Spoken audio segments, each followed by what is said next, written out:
Hi everybody, Brian Jones again here. I'm getting a little bit more deliberate in what I want to try to bring across. And today, it's a few things, but the sample that I'm going to use is just one of many captures of messages that I clearly hear, perceive anyway. I think I'm hearing them, although I've not been able to get feedback on the ducks thing. I've put it publicly, and yeah, boy, that was a hoot. Anyway, I want to point out a couple things here, and one of them was when I went to a conference in Richmond, Virginia. It was, let's test my memory from 15 years ago or whatever it was. CPRI, never mind. I'd have to think about it. But anyway, it was an event where a lot of people were presenting what they a lot of times call paranormal topics, right? And so I was sitting in on one because I got pulled down there I put on a little workshop with a guy that had me come down there, and I was watching one of the other presenters present some of the photography things where it captures energy or images, and they were going on about this old house, and they were pointing out a face you could see in one of the upper floor windows. And I met a woman, a mother that had a young boy with her in the back row, and I went back over there because this was going on. It was real drawn out, and I was just curious because I was trying to make contact. So I went over and talked with this lady, and as we're looking at the projector, it was a big image on the wall of the exhibit that was being shown, and you could clearly see the face that this presenter, this lady, was pointing out.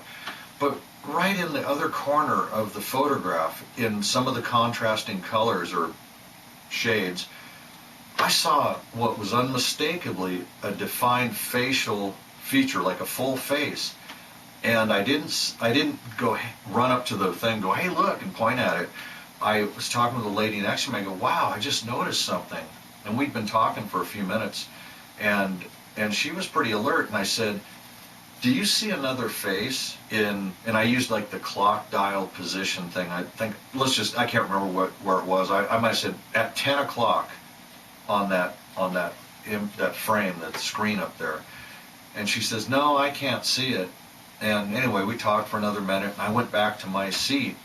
And as I said, this lady was talking for like 20 minutes while having this one image on the screen. And a few minutes later, the lady that I'd been talking to in the back row, she bursts out with, I can see it now! I mean, it took her by surprise. And anyway, so with that in mind, I want to show you something else here, because along the way, when I was a few years into this, I'm going to turn the lights up a little bit here. Have you ever seen these? This book right here, let's see, watch the glare. Anyway, Magic Eye. Have you ever seen these prints where they're like a mosaic print? See? And within that print, let me find the page here, they show what the underlying images are.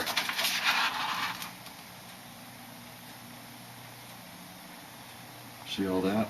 And, yeah, might as well show you the other page.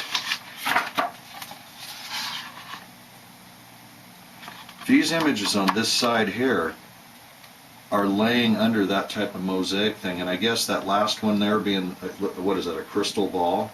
That would be, crafty as they are, that would be, I believe, this one here. I haven't looked at it yet. I'm going to get back on this. I just got this out of a box. It's been packed away I haven't looked at this thing really for 12 years or so.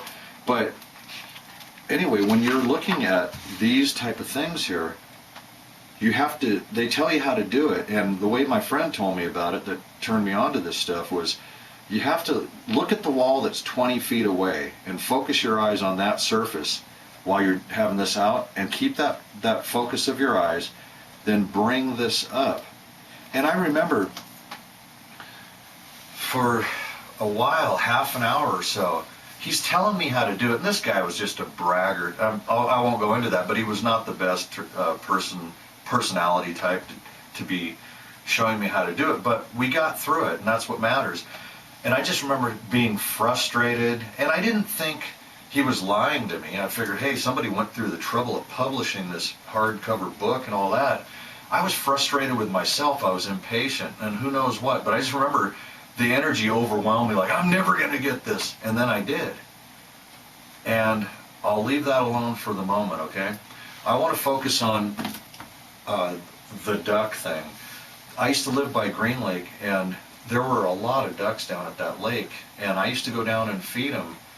And it's funny, I'd been recording animals for a while. I never even thought, wow, yeah, these ducks are, fertile ground for having thought processes that'll morph into pseudo-psychic signals or whatever the hell they are.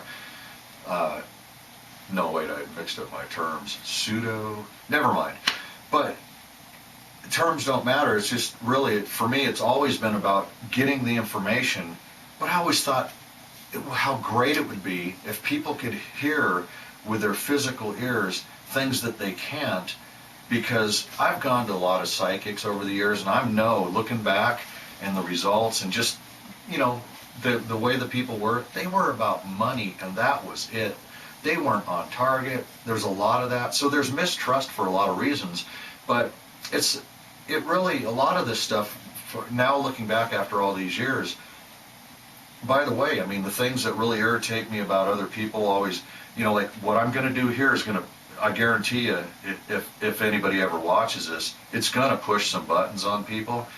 Because when I posted the ducks material on a couple forum boards, and I tried to kind of coach somebody into hearing this, I was attacked for, oh yeah, you're trying really hard to get us to hear it, like I'm trying to do something wrong here. I'm telling you, now this message here, it's not like with the dog saying, where's Sheila? And then I find out later that the lady that the dog belongs to, who I never met or even had a visual of, was named Sheila. That was pretty, I consider that some validation, and I've gotten a lot of other stuff like that. With this stuff here, it's more about the feelings of the ducks, I think, and the sense